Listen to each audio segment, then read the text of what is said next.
for example, like when you're selling these offers for Iman or these big names, like how does that process go for you? Like how do you get people to like spend so much money on these things? I mean, sure, maybe I wasn't making so much money in gym launch, but I went from working multiple jobs, 16-hour days usually as bartending. I'd work one job in the morning, one job in the evening just to bring home. And I was doing that usually 6 days a week Mm-hmm. to bring home 3 to 4K. I work at gym launch and I start making 4K on a shitty month, usually around 6 to 7K, cold calling and Mm-hmm. settings. So, people have a kind of a stigma like when you start in sales, you're going to make shit pay. Yeah. It's not always true, and of course, 4 to 7K, you're not making a ton, but Mm-hmm. that's a huge shift for me. That's what people are making with degrees coming out of school, Yeah, because that so comes out to like 72 to like $84,000 a year when you're like 6 to 7K a month, just as like yeah, a setter position, like you said. yeah. For that, I know you throw around these numbers like 6 or 7K. Like obviously, there's other setters on the team. Is that like the higher end of people? Like how are you performing, and like what led to that performance of doing well as a setter? Yeah, that was definitely the biggest months that I had as a setter Mm-hmm. with gym launch. So average, I was making about 5K per month, which is still really good. It's really good. Yeah. Especially I was working remotely, I was working from home.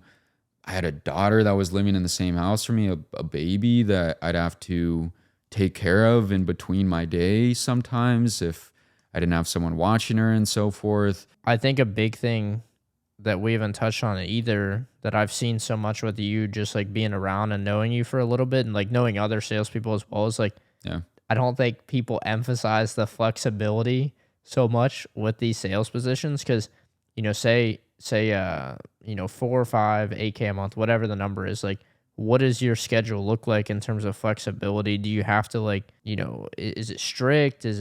Are you kind of Bro, take care of your daughter? I have every freedom that someone would want. Sure, I'm not necessarily making millions in Mm-hmm. sales, but I have time freedom, I have location freedom, I control my schedule, I could work from anywhere. All I need is Wi-Fi and a laptop, and I control the times that I want to work. Yeah. So certain days I get stressed. I know I mentioned like working 6 days a week, 12 hours days, and that's because You choose to. I choose to, and Mm-hmm. I like to consider myself a high performance individual, which is why I do do those things. But for example, if there's a day where I need to shift things around, that way I could pick my daughter up from school or not Yeah. miss an event, like I 100% have that liberty.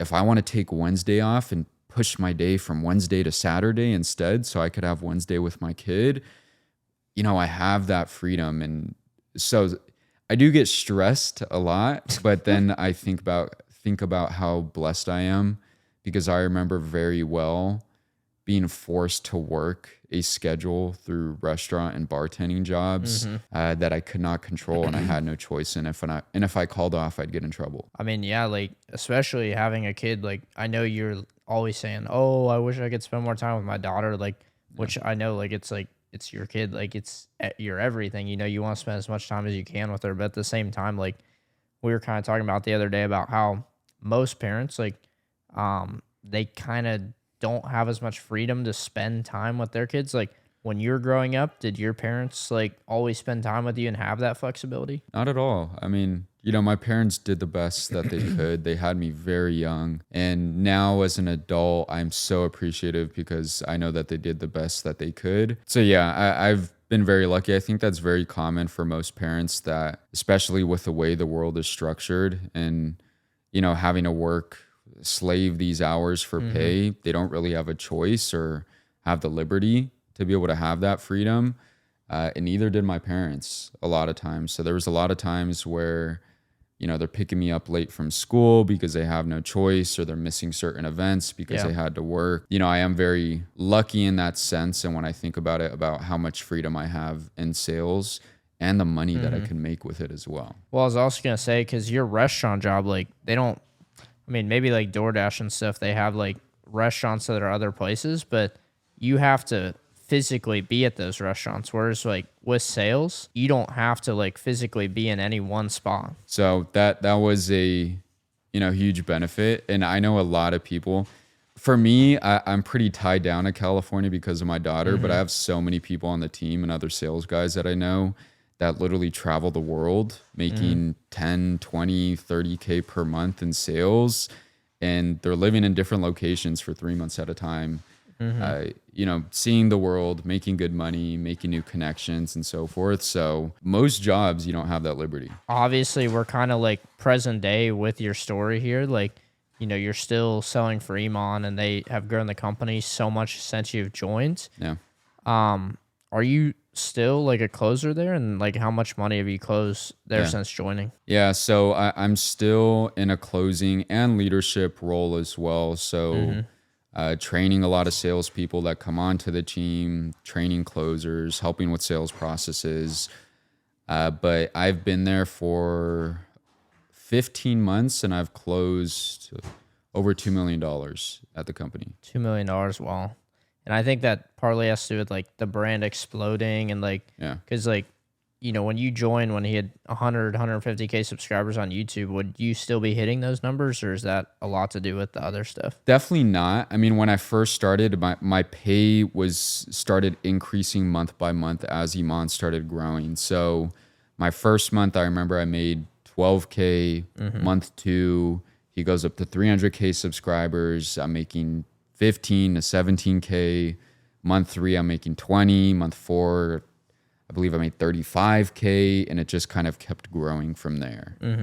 So, wow, those are really some crazy numbers. Like, when you're hitting 20, 30, 40K plus months, like, I mean, that's like a high level doctor salary in like Los Angeles, or like somebody that's went to a prestigious school and stuff. Like, how did it feel making that amount of money for the first time? My parents never understood what I was doing. I remember I'm working for some YouTuber sales and be like, all right, like do your thing. I'm sitting in the garage all day on my shitty laptop with my headphones in, calling people. And I remember during that time, I went through a solid 4-month grind, tons of hours when I first started working for Iman. I remember the day I got a $35,000 check, I showed my dad the check and his jaw dropped. And I was like, he's like, how, what'd you make this month? And I told him, no, like 35. And he's like, what do you mean? Like 3,500? And I was like, no, 35,000. And he was just astonished. So I remember showing him the leaderboard because I took first place for those months. And yeah, it was life-changing.